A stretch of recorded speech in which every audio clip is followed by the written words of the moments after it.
What's up, you guys? It's been a little minute.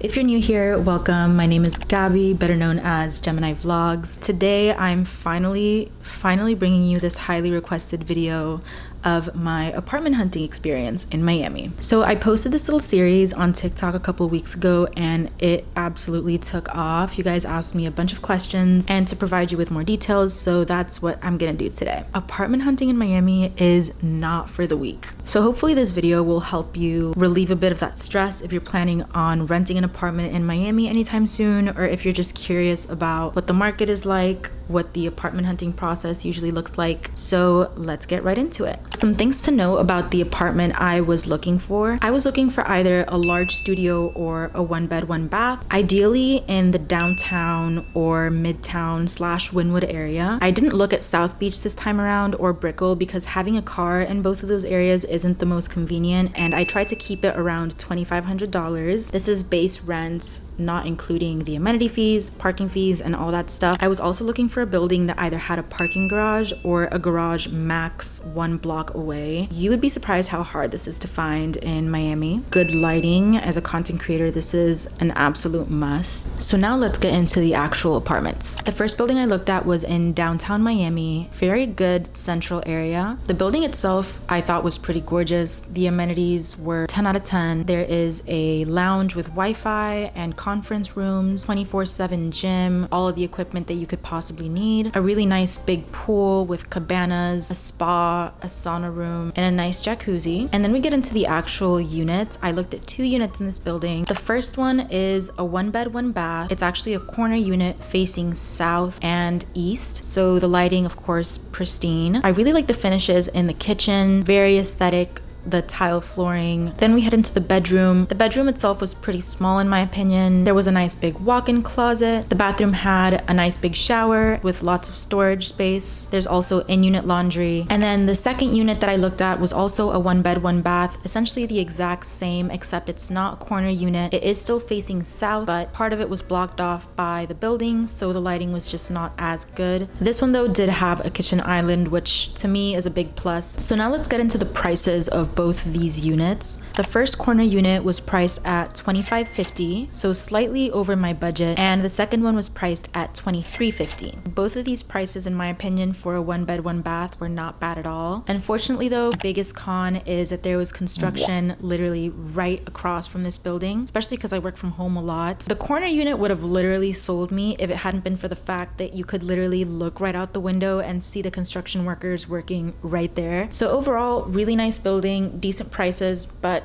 we kept looking. So I know I said I was only gonna look at apartments in Miami, but I did make a quick exception for this unit in Fort Lauderdale. Just hear me out. As soon as I saw this unit posted online, I knew I had to go check it out. First, I did take a look at the building. It wasn't anything really special. It has a gym, I believe it was 24/7, quite small, but it has everything you need. A decent amount of co-working space with free Wi-Fi, a decent sized rooftop pool and jacuzzi. But then we get into the actual unit, and this is the reason why I drove up here all this way. If you know me, you know I love a good loft vibe. This one did not disappoint. Absolutely stunning industrial loft style with the kitchen island, the white countertop finishes, big windows to let in a decent amount of lights, in-unit laundry, decent sized closet, and it also opens up to the outdoor space that this building has. It was priced at $25.50. Getting into some of the cons of this building, personally didn't like that the unit was on the first floor. It didn't feel that safe, and it also meant that it was a little bit dark in the unit. The biggest con is how far it was from Miami, which is where I primarily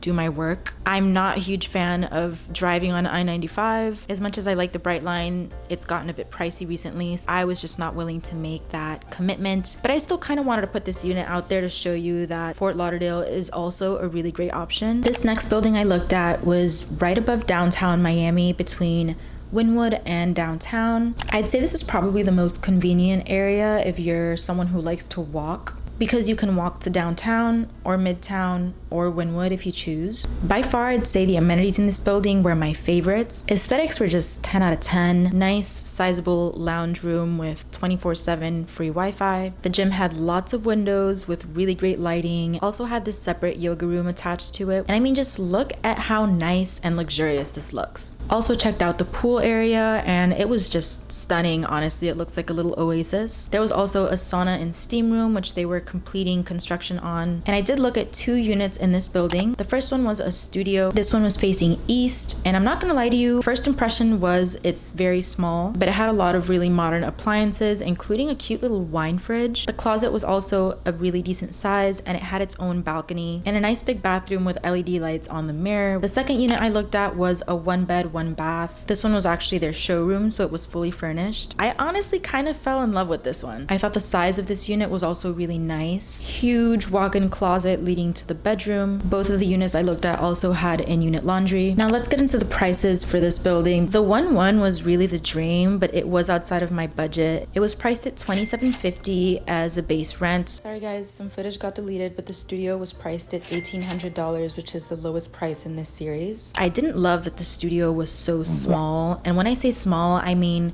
the whole thing was the size of 1 bedroom. So unfortunately, I had to say no to this one. The next building I looked at was in Midtown. This was the first building I looked at in the Midtown area. The building itself was okay. The lounge area was merged with the lobby, so I assumed there would be a lot of distractions if you tried to work from there. I will say the gym though was really nice. It was 24/7 and had a really nice big selection of machines. The pool area was also okay, not that many cabanas, so I'm sure they fill up pretty quickly. No sauna or steam room in this building, but really nothing to cry over. And then we get into the actual unit I looked at. I didn't get to look at the unit I was actually interested in, which was a studio with an island. Instead, they showed me an actual 1-bed, 1-bath, so this isn't the actual unit I was looking into, but it's just a point of reference. I thought the finishes were really nice. Nice big kitchen island. Also found the bathroom to be quite nice with this LED mirror, lots of storage space, and a decent sized bedroom with floor to ceiling windows. Also a nice big walk-in closet, but just remember again, this is not the unit that I was interested in renting, just the one that they had available to show.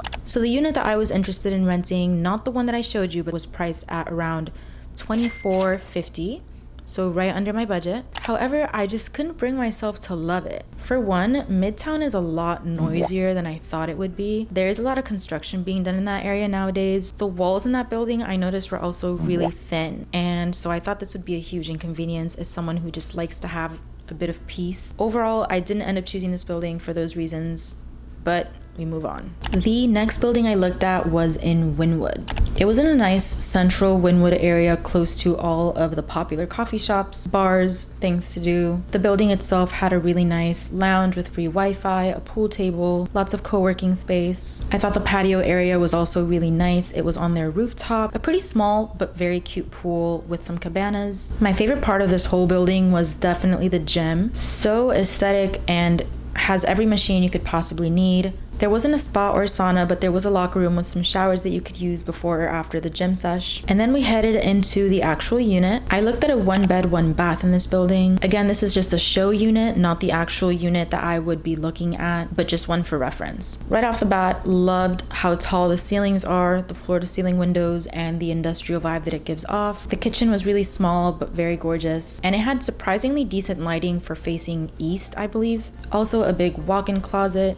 spacious bathroom. As far as the price for this building, it was a bit outside my budget, sitting at $27.95. I actually had a friend reach out and tell me that they were having an issue with a burglar in the building, literally breaking in and stealing packages and people's wallets and personal belongings. With Wynwood already being an area that is a bit of a safety concern, I would hope that buildings would do the most in their power to keep their residents feeling safe. So for me, that was just a really big deal breaker. So then you might be wondering, Gabby, where are you living right now then? Like, which apartment did you end up picking? And I'll tell you right now. The answer might be a bit more anticlimactic than you would hope. However, I decided to stay in the building I was already in, but in a different unit. But I have a good reason for that, and just hear me out. I'm not going to go too much into detail about my current building for privacy reasons, but I feel like I didn't really take advantage of all of my amenities the last time around. There are 2 pools with tons of cabanas, a 24/7 gym. The parking garage is less than a block away at a really good price compared to most Miami parking garages. I did end up moving to another studio, but this one has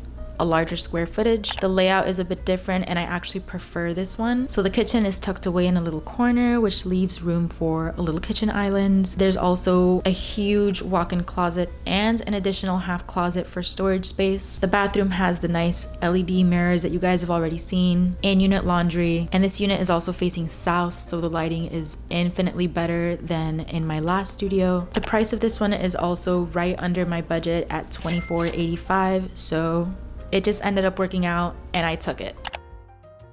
So yeah, overall, I looked at a ton of apartments and I have a bunch of tips to give you in case you're interested in renting in Miami, or if you're just nosy and curious and want to know how it goes. So I personally didn't use a realtor. I like looking at apartments myself and just getting a feel of what living there would feel like. The main app that I used to look for apartments was apartments.com. This is not sponsored in any way, shape, or form. It's just what I tend to browse through. It was really helpful. I also looked on Facebook Marketplace, surprisingly. A lot of landlords will post their properties on there and those also tend to be negotiable. Whereas if you go directly through a leasing office, the price that they list is the price that you get. But if you are interested in having a realtor, I'd actually suggest looking on TikTok. A lot of really good realtors there have popped up that I highly debated reaching out to for this before I ultimately decided not to. Also, if you're someone who owns a car, make sure you're always looking for the nearest garage. You don't want to be stuck walking 2-3 blocks to get to your car every single day. A lot of these buildings do have valet service. I'm personally not a huge fan because I'm someone who's always in a rush. So I would just rather pay for a garage close by that I can get to and access my car whenever I want. Miami is also really known for being a party city.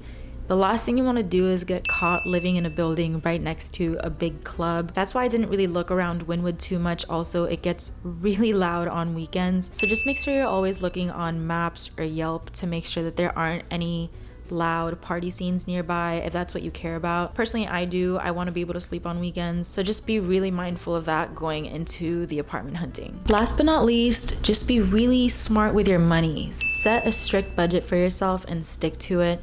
I honestly considered straying from my budget a few times, but at the end of the day, it wouldn't have been worth it. Take into account all the additional fees that your building might have. It's pretty expensive to live in Miami. Cost for groceries, the cost for gas. Take all these things into account and come up with a little plan on how to make it work. And so that's pretty much it for the Miami apartment hunting vlog. Hope you guys learned something and that you found this useful. If so, leave me a like, a comment, subscribe to join the fam. I can't wait to post more videos from my new place. Happy apartment hunting. Bye.